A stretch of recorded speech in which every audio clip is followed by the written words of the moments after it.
Bienvenue sur cet Ironman 73 des Sables d'Olonne, année 2024. Un rendez-vous mythique depuis une demi-décennie où le courage et la persévérance s'élèvent telles des vagues majestueuses contre les rivages de l'effort humain. Dans cette ville où l'océan et la Vendée 7 règnent, des héros anonymes et des professionnels du triathlon s'apprêtent à défier leurs limites. Préparez-vous à plonger dans une épopée sportive où chaque mouvement de natation, chaque coup de pédale, chaque foulée sous le soleil atlantique est à la fois un acte de résilience et de détermination. Défier le chrono, vaincre la concurrence ou être sacré finisher. Moultes objectifs pour un même combat, aller au bout.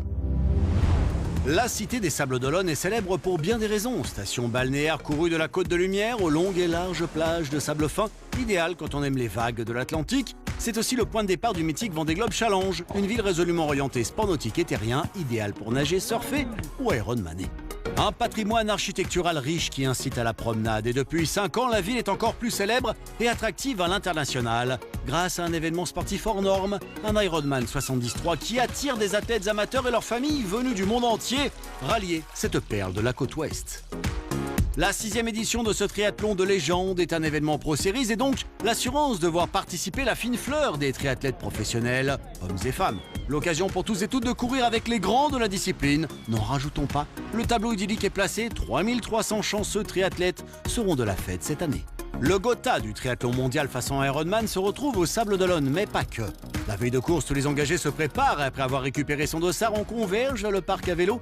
Ici, on vient prépositionner sa monture, prendre un peu la température des lieux et se rencontrer entre fans du label Ironman, une autre manière d'envisager le triathlon.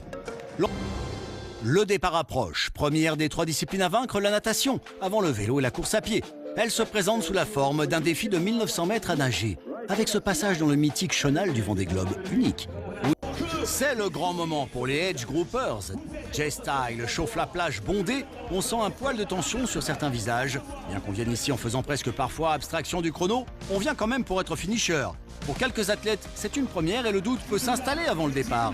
Pour celles et ceux ayant déjà participé à un événement du label Ironman, ils savent que la course est belle mais impitoyable, exigeant respect et adaptation de la part des athlètes s'engageant sur ce genre de distance. Les courses Ironman sont ouvertes à tous et toutes, quel que soit son niveau et quel que soit son petit truc en plus.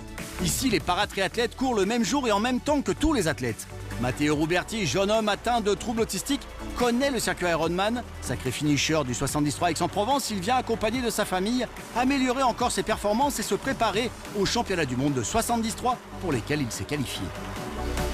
Après Aix, il a très bien récupéré puisqu'il a enchaîné avec le championnat de France longue distance à Vichy. Je me sens bien. Ouais. Après, il suffit juste deux semaines de repos et je suis reparti pour faire un 73. Matt, avec son handicap, en fait, il a besoin de répétition, d'enchaîner, voilà, parce qu'il y a des choses qu'il oublie rapidement. Donc voilà, pour performer encore plus et pour être dans l'habitude, il faut qu'il enchaîne. Bon, après, on fait quand même attention de ne pas lui faire enchaîner des grandes courses tout le temps. Mais bon, il est bien suivi par un coach qui prend de ses nouvelles régulièrement, qui lui fait des entraînements vraiment millimétrés. Et bon, ça réussit très bien pour le moment. Ouais, je vais prendre du plaisir.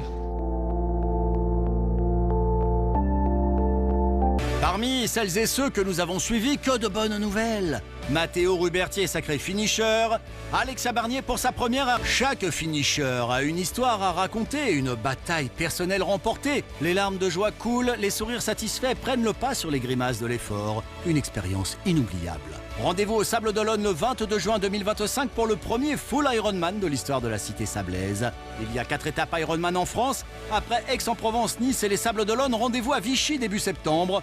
Viendront aussi à Nice les championnats du monde Ironman dames cette année. Entre la France et les triathlons Ironman, la belle histoire dure et perdure.